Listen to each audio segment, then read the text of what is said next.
Bismillahirrahmanirrahim. Assalamualaikum warahmatullahi wabarakatuh.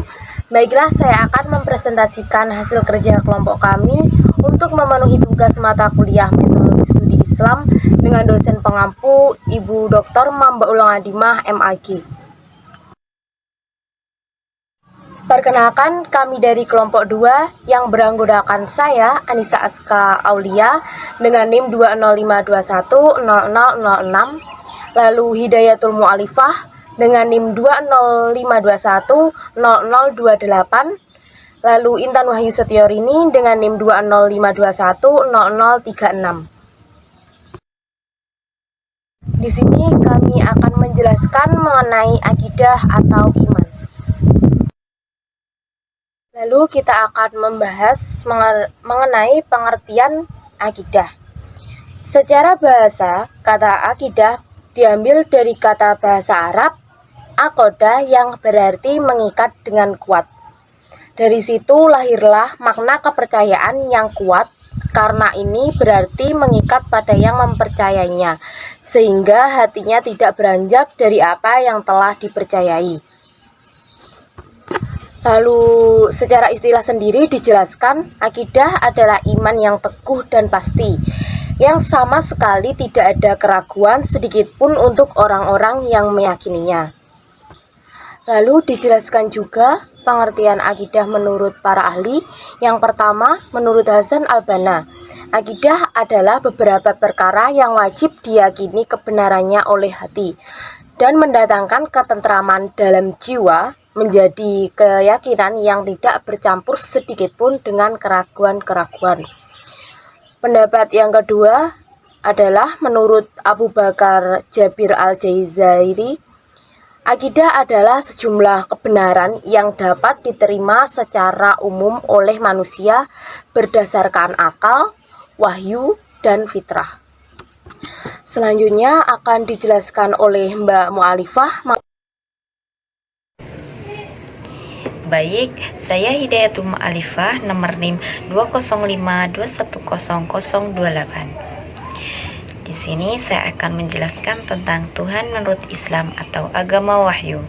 Dalam konsep Islam, Tuhan disebut Allah dan diyakini sebagai zat yang maha tinggi, yang nyata dan esa, pencipta yang maha kuat dan maha tahu, yang abadi, penentu takdir dan hakim bagi semesta alam. Allah Subhanahu wa Ta'ala satu-satunya pencipta alam ini, yang menguasai, mengatur, mengurus segala sesuatu di dalamnya, memberi rizki, kuasa, menjadikan, mematikan, menghidupkan, dan yang mendatangkan manfaat serta mahdarat. Adanya Tuhan. Analisis yang didapat dalam pembuktian adanya Tuhan oleh kedua tokoh, yaitu Ibnu Rusdi dan Thomas Aquinas, akal dan wahyu mereka jadikan sebagai sumber pengetahuan dan alat untuk mencapai kebenaran, khususnya dalam membuktikan adanya eksistensi Tuhan.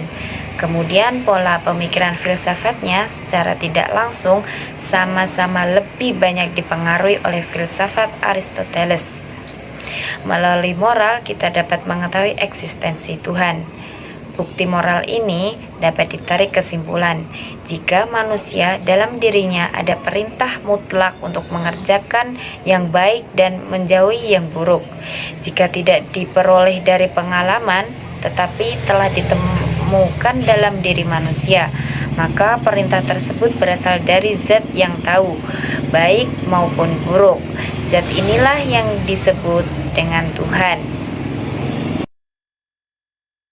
D. Pembagian tauhid dan contohnya. A. Tauhid rububiyah. Tauhid rububiyah berasal dari kata Rob yang digunakan dengan penggunaan hakiki dan juga digunakan untuk yang lain secara majazi atau idhofi dan tidak untuk yang lain. Tauhid uluhiyah. Tauhid uluhiyah adalah mengesahkan Allah dalam ibadah dengan segala yang disyariatkannya, agar kita beribadah kepada Allah dengan amal-amal hati dan anggota badan, tanpa mempersekutukan Allah dengan apapun dalam ibadah-ibadah itu, dan tidak mengakui adanya ibadah selain kepada Allah. Lalu, tauhid asma wa sifat. yaitu beriman kepada nama-nama Allah SWT dan sifat-sifatnya, sebagaimana yang diterangkan dalam Al-Quran dan Sunnah Rasulullah SAW, menurut apa yang pantas bagi Allah SWT, tanpa takwil dan tatlih, tanpa takyif dan tamsil, berdasarkan firman Allah SWT yang berarti tidak ada sesuatu apapun yang serupa dengan Dia, dan Dialah yang Maha Mendengar lagi Maha Melihat.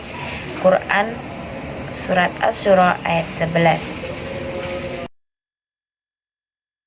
Kiat-kiat memelihara akidah tauhid. 1. Dengan membaca, mendengar, serta memahami Al-Quran dan hadis. 2. Memikirkan tanda-tanda kekuasaan Allah lewat alam. 3. Selalu beramal soleh. Selanjutnya, materi akan disampaikan oleh Mbak Intan.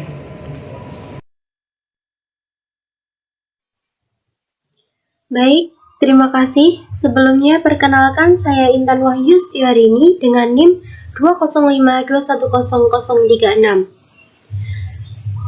Saya akan menjelaskan mengenai hubungan akidah dengan rukun iman. Sebelumnya, kita harus mengetahui terlebih dahulu macam-macam rukun iman beserta contoh penerapannya dalam kehidupan sehari-hari. Yang pertama, rukun iman kepada Allah. Percaya bahwa hanya Allah satu-satunya pencipta semesta ini yang menguasai dan mengatur segalanya. Contohnya, lakukan sholat 5 waktu, lakukan kewajiban kita untuk zakat, berbakti kepada orang tua, dan lakukan segala amalan yang sudah diperintahkan oleh Allah Subhanahu wa Ta'ala. Yang kedua, iman kepada para malaikat Allah. Malaikat adalah ciptaan Allah Subhanahu wa Ta'ala yang dibuat dari cahaya. Percaya bahwa setiap malaikat Allah memiliki masing-masing tugas yang diperintah oleh Allah Subhanahu wa Ta'ala.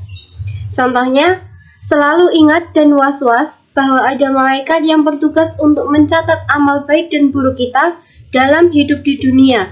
Jadi, kita pastikan memperbanyak perbuatan baik. Ketiga, iman kepada kitab-kitab Allah. Allah telah menurunkan 4 kitab, yaitu Taurat, Injil, Zabur, dan kitab Al-Quran sebagai penyempurna kitab terdahulu. Contohnya, sebagai umat muslim, kita harus selalu membaca, menghafal, jika mampu, bahkan mengamalkan apa yang telah terkandung dalam Al-Quran dalam kehidupan agar tidak tersesat.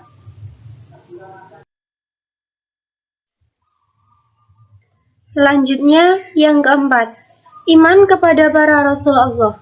Kita wajib mengimani bahwa Rasul Allah adalah 25 laki-laki yang terpilih menjadi perantara membawa kebaikan untuk makhluk Allah. Nabi Muhammad diturunkan sebagai nabi terakhir yang membawa kebenaran atas izin Allah Subhanahu wa Ta'ala. Contoh real dalam kehidupan sehari-hari, kita rajin membaca shalawat Nabi setiap hari, menjalankan sunnah dari Rasulullah yang telah diajarkan, dan meniru sifat baik para 25 Rasul yang telah Allah pilih. Lalu, yang kelima, iman kepada hari kiamat atau hari akhir. Kita juga harus mengimani tanda-tanda kiamat, hari kebangkitan di padang mahsyar, adanya hisab, mizan, hingga berakhir di surga atau neraka. Contohnya, orang yang beriman kepada hari akhir akan senantiasa rajin beribadah untuk mempersiapkan bekal kehidupan di akhirat. Ia akan senantiasa berhati-hati dalam sikap dan tindakannya, karena ia yakin bahwa setiap perbuatannya akan mendapat balasan yang setimpal. Yang terakhir, iman kepada qada dan qadar. Mengimani semua kejadian yang baik maupun yang buruk berasal dari Allah Subhanahu wa Ta'ala. Hanya Allah yang menghendaki segala sesuatu di alam semesta ini. Contohnya, selalu berprasangka baik kepada Allah Subhanahu wa Ta'ala, bahwa Allah menciptakan mudarat, pastilah ada maslahat. Dan pandai bersyukur, baik saat mendapat musibah maupun mendapat kebahagiaan. Contoh dalam takdir mubrom. adalah gravitasi bumi.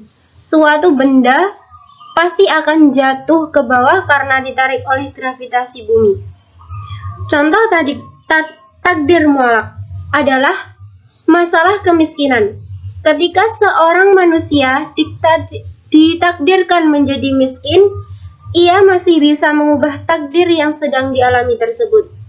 Caranya adalah dengan bekerja keras agar tidak menjadi miskin seperti sebelumnya. Berikut materi yang dapat kami sampaikan mengenai akidah atau iman.